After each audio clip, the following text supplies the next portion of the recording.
നേരിട്ടുകൊണ്ടിരിക്കുന്നൊരു സംഭവമാണ്. അപ്പോൾ ഞാനീ പറഞ്ഞു വന്നത് എന്താണെന്ന് വെച്ചാൽ, ഈ സ്റ്റെം സെൽ തെറാപ്പി എന്ന് പറയുന്ന ചികിത്സ, അതിനെക്കുറിച്ച് പറയുമ്പോൾ ഇപ്പോൾ അടുത്ത കാലത്ത് ചൈനയിൽ കണ്ടെത്തിയിരിക്കുന്നൊരു സംഗതി എന്താണെന്ന് വെച്ചാൽ, സ്റ്റെം സെല്ലുകൾ മൂത്രത്തിലുണ്ട് എന്നുള്ളതാണ്.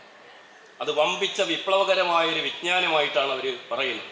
അവരെന്ന് മാത്രമല്ല, അമേരിക്കയിൽ ഈ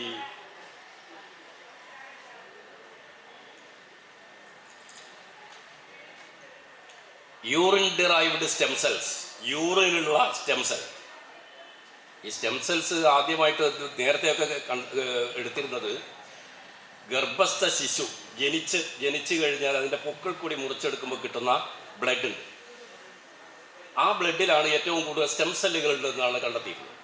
അപ്പോൾ അതാണ് നമ്മളിപ്പോൾ ഒരു ആൾ പ്രസവിക്കാൻ പോയാൽ അവർക്ക് പ്രസവ ചികിത്സ മാത്രമല്ല, അവർക്ക് കിട്ടുന്ന ഡോക്ടേഴ്സിന് അല്ലെങ്കിൽ അവിടുത്തെ ആശുപത്രിക്ക് ഈ പൊക്കിൾ കൂടി നമുക്കത് ആവശ്യമില്ല.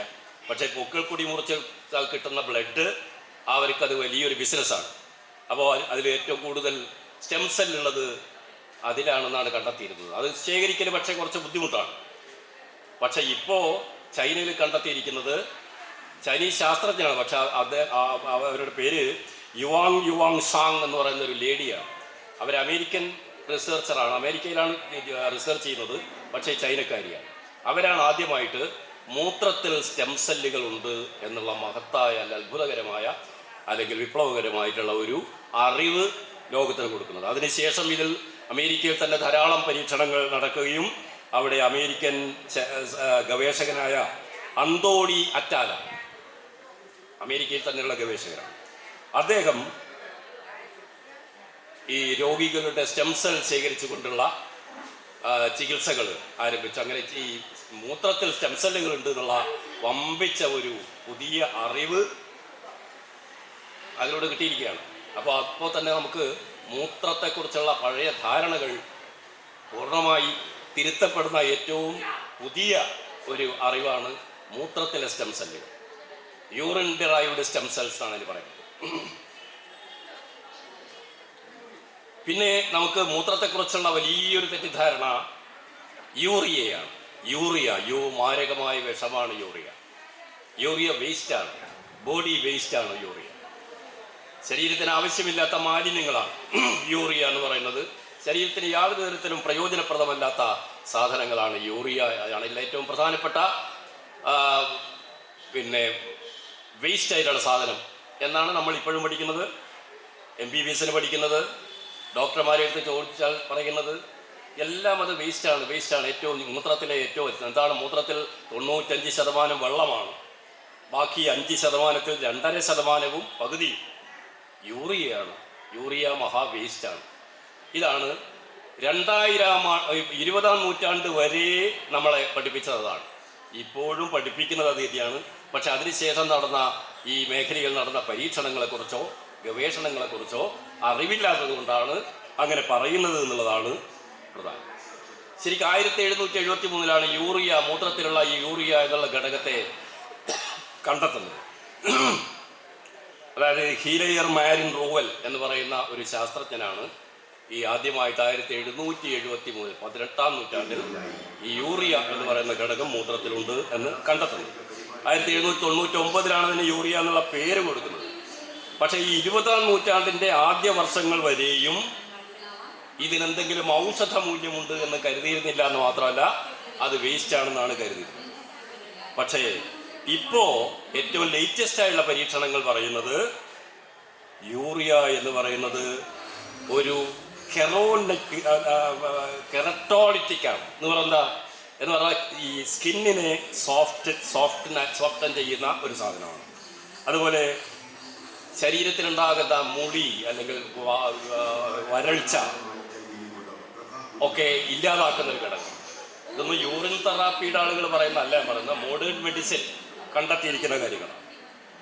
അതുപോലെ മോയ്സ്ചറൈസറാണ്, ഏറ്റവും നല്ലൊരു മോയ്സ്ചറൈസറാണ് പിന്നെ ഈ യൂറിയ എന്ന് പറയുന്നത്. അതുപോലെ ഇവിടെ പിന്നെ അമേരിക്കയിലൊക്കെ ഇയർ വാക്സ്, ചെവിക്കകത്തുള്ള വാക്സ് ഉണ്ടല്ലോ, അത് കളയുന്നതിന് വേണ്ടി ഇപ്പം ചെയ്യുന്നത് എന്താണെന്ന് വെച്ചാൽ യൂറിയ ഡ്രോപ്പ് കൊടുക്കുക എന്നുള്ളതാണ്.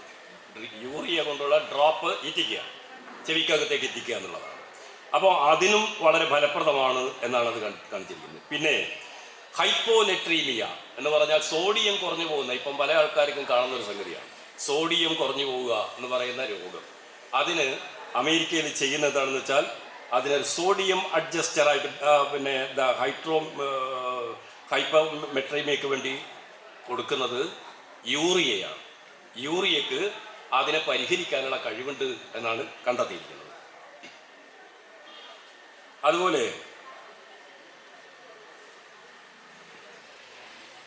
ഇതിനു വേണ്ടിയിട്ട് ഈ സോഡിയത്തിൻ്റെ കാര്യത്തിൽ തന്നെ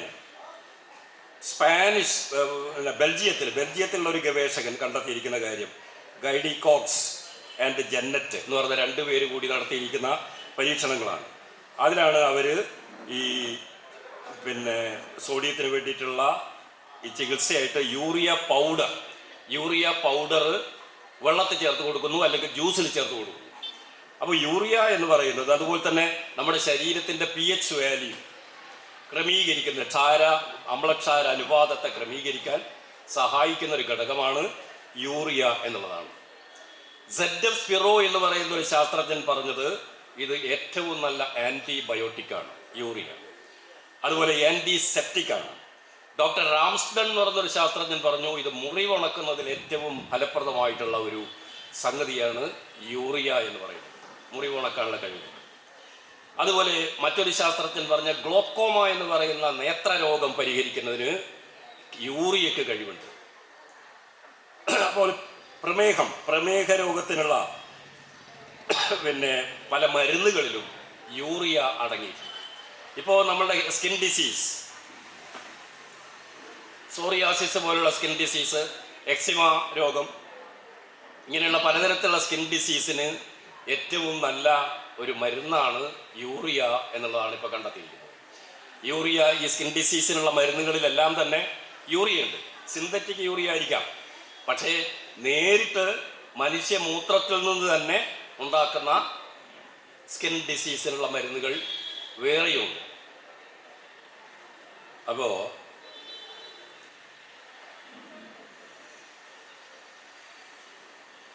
അതുപോലെ വേറൊരു തെറ്റിദ്ധാരണ, ഈ യൂറിയ ഉള്ളിൽ കടന്നാൽ നമ്മുടെ ആമാശയത്തിലേക്ക് എത്തിയാൽ എന്താണ് പ്രശ്നം? യൂറിയ ആമാശയത്തിലേക്ക് എത്തുകയാണെങ്കിൽ അതിന് സയൻറ്റിസ്റ്റുകൾ പറഞ്ഞെന്താണെന്ന് വെച്ചാൽ ഇത് നേരിട്ട് രക്തത്തിലേക്ക് അങ്ങനെ തന്നെ പോകും എന്ന് വിചാരിക്കുന്നത് തെറ്റാണ്. നമ്മളൊരു ഗ്ലാസ്സിലെ വെള്ളം എടുത്തിട്ട് മറ്റൊരു ഗ്ലാസ്സിൽ ഒഴിക്കും പോലെയല്ല നമ്മുടെ ശരീരത്തിനകത്തേക്ക് ഒരു മരുന്ന് അല്ലെങ്കിൽ ഒരു ആഹാരം കൊടുക്കുന്ന സമയത്ത് അതിൽ ഒരുപാട് പ്രോസസ്സുകളിലൂടെ പല മാറ്റങ്ങളും സംഭവിച്ചിട്ട് യൂറിയയെ ആഹരിക്കുന്ന ഗട്ട് ബാക്ടീരിയ നമ്മളുടെ ശരീരത്തിനകത്തുണ്ട്. ഗട്ട് ബാക്ടീരിയ, കുടൽ ബാക്ടീരിയകൾ. ഈ കുടൽ ബാക്ടീരിയകളെ കുറിച്ചുള്ള പഠനങ്ങൾ വളരെ ഏറ്റവും ആധുനികമായ ഒരു പഠനമാണ് നടന്നുകൊണ്ടിരിക്കുന്നത് ആ മേഖലയിൽ.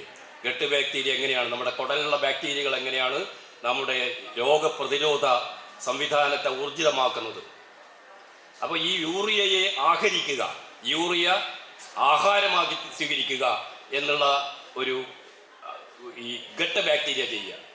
എന്നാൽ ഗട്ട് ബാക്ടീരിയ വളരുന്നത്, ബാക്ടീരിയ എന്ന് പറയുമ്പോൾ മോശമാണെന്ന് വിചാരിക്കും. ഈ ഗട്ട് ബാക്ടീരിയ എന്ന് പറയുന്നത് വളരെ നമുക്ക് ഗുണകരമായ ബാക്ടീരിയ, ഫ്രണ്ട്ലി ബാക്ടീരിയ. രോഗകാരികളായ ബാക്ടീരിയ വേറെയുണ്ട്, പക്ഷേ ഈ ഫ്രണ്ട്ലി ബാക്ടീരിയയാണ് ഇപ്പോൾ നമ്മുടെ ശരീരത്തിനകത്തൊക്കെ ഉള്ളത്. ഫ്രണ്ട്ലി ബാക്ടീരിയ, ആ ബാക്ടീരിയയുടെ കോളനികളെ വളർത്താൻ സഹായിക്കുകയാണ് യൂറിയ, അല്ലാതെ നേരെ ബ്ലഡിലേക്ക് അങ്ങോട്ട് പോകാൻ കഴിയും.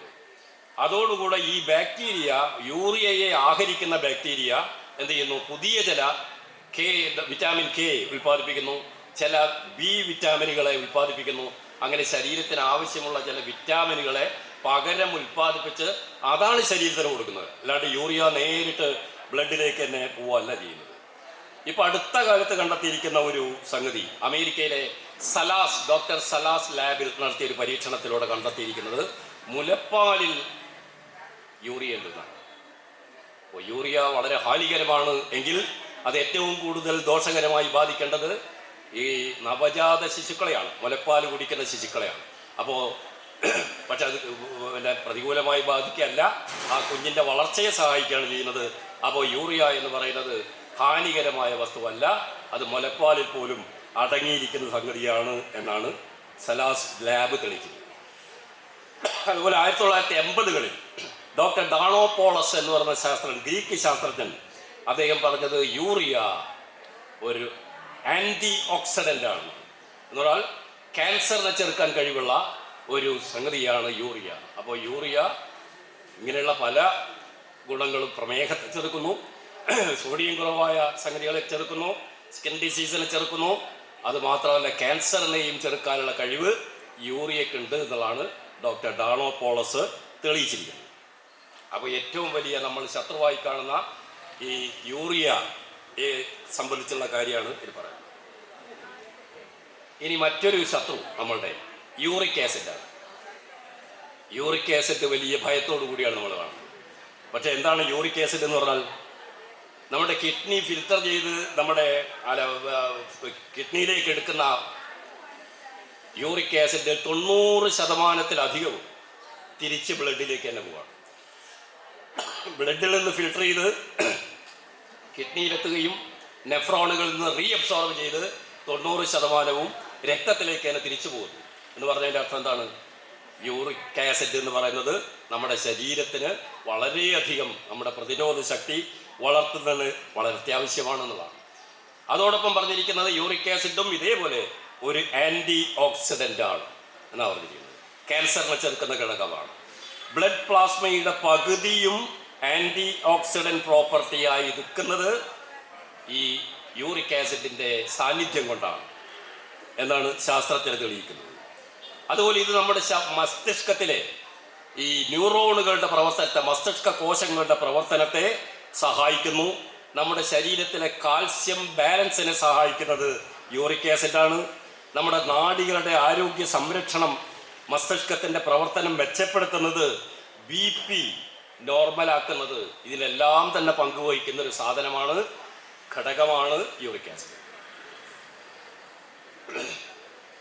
വെള്ളം കൂടിപ്പോയാൽ പോലും മോശമാണ്, അതുപോലെ യൂറിക് ആസിഡ് കൂടിയാലും മോശമായിരിക്കാം. എന്നല്ലാതെ യൂറിക് ആസിഡ് അതേ തരത്തിൽ മോശമായ സംഗതിയല്ല.